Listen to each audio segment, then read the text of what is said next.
Alléluia, le Christ est ressuscité.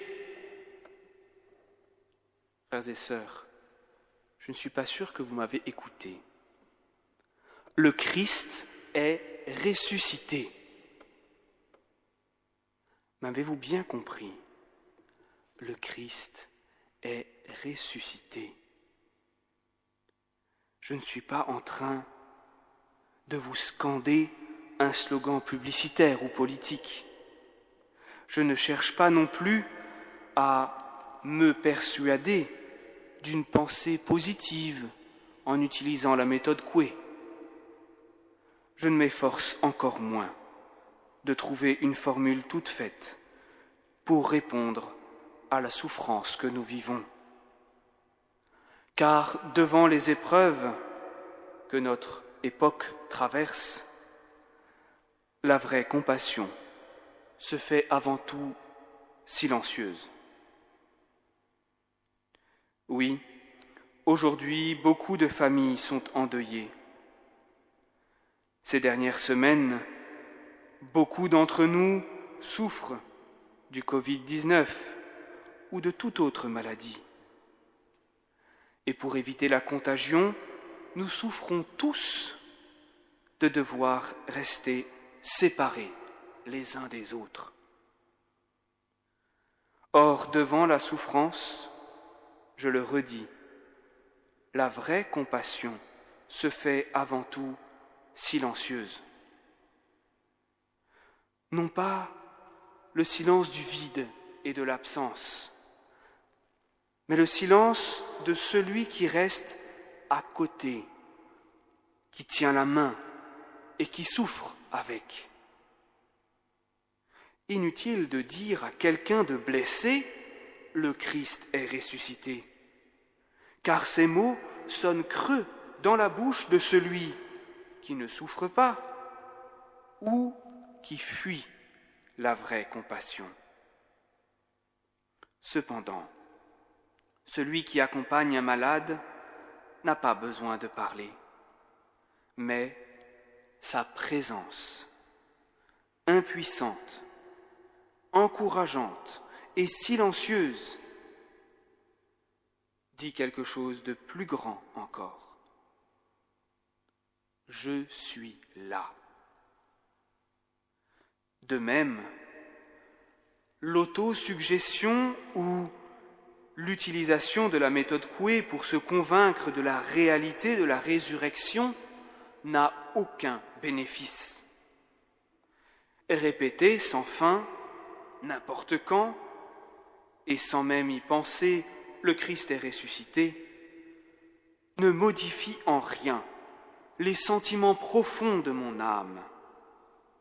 Car si le psychologue Émile Coué considère en 1926 que toute idée qui se grave dans mon esprit tend à devenir une réalité, d'autres chercheurs plus récents ont montré que les personnes qui ont une faible image d'eux-mêmes et qui répètent ce genre de message en pensant au fond d'eux que ce n'est pas vrai, se retrouvent dans un état plus négatif après. Enfin, il ne s'agit pas d'une phrase percutante et incisive qui a pour but de rassembler un groupe autour d'une idée. Les publicitaires cherchent notre adhésion par des slogans que nous mémorisons sans même le vouloir. La communication politique utilise des éléments de langage pour résumer un programme ou une idéologie. Par leur utilisation régulière, un groupe se reconnaît uni et se rallie autour d'un leader. Mais la phrase « Le Christ est ressuscité » ne peut pas être considérée comme un slogan, car elle ne cherche pas à modifier notre liberté de conscience, mais elle est le témoignage de nombreuses personnes. Oui, frères et sœurs, pour être sûr de bien me faire comprendre, je vous le redis, le Christ est ressuscité. Et en disant cela, je commence par dire la proximité de Dieu avec chacun de nous. La proximité de Dieu avec chacune de nos souffrances. Car pour être ressuscité et vivant aujourd'hui, le Christ, hier, a d'abord pris notre chair pour vivre et souffrir avec nous. Hier, Dieu est mort. Et cette phrase ne peut être dite au présent.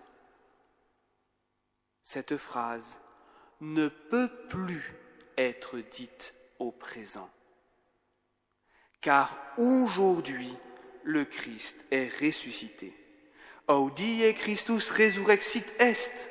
Le tombeau est vide. Et le silence de cette absence,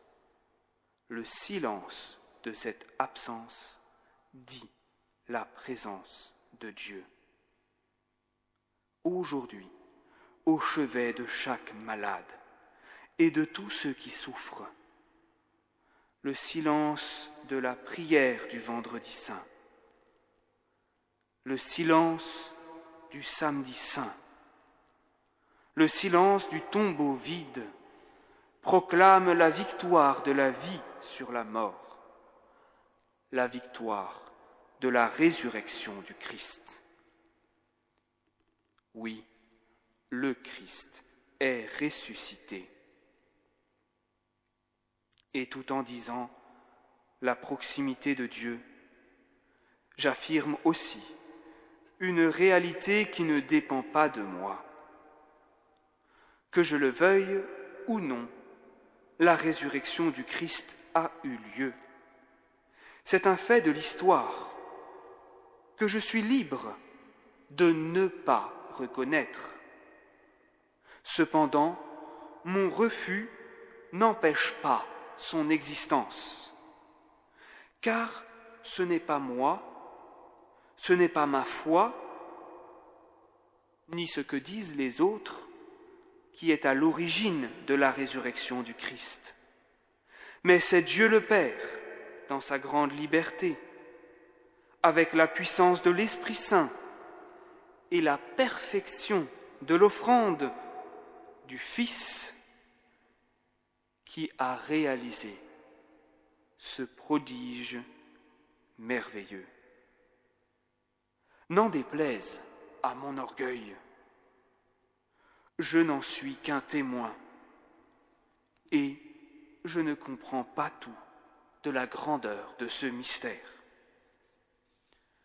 Oui, le Christ est ressuscité et tout en disant la réalité de la proximité de Dieu, je proclame ma foi.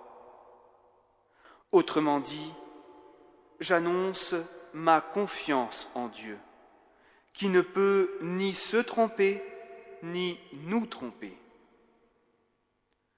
Et dans le même geste, j'affirme avec certitude l'existence, la puissance et la bonté de Dieu notre Père.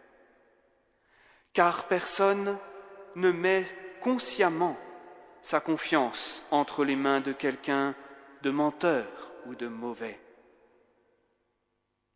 Et en proclamant cette foi, j'ouvre aussi mon cœur et toute ma vie à la résurrection du Christ, pour que moi aussi je me lève de mes morts, de mes ténèbres, et qu'ainsi,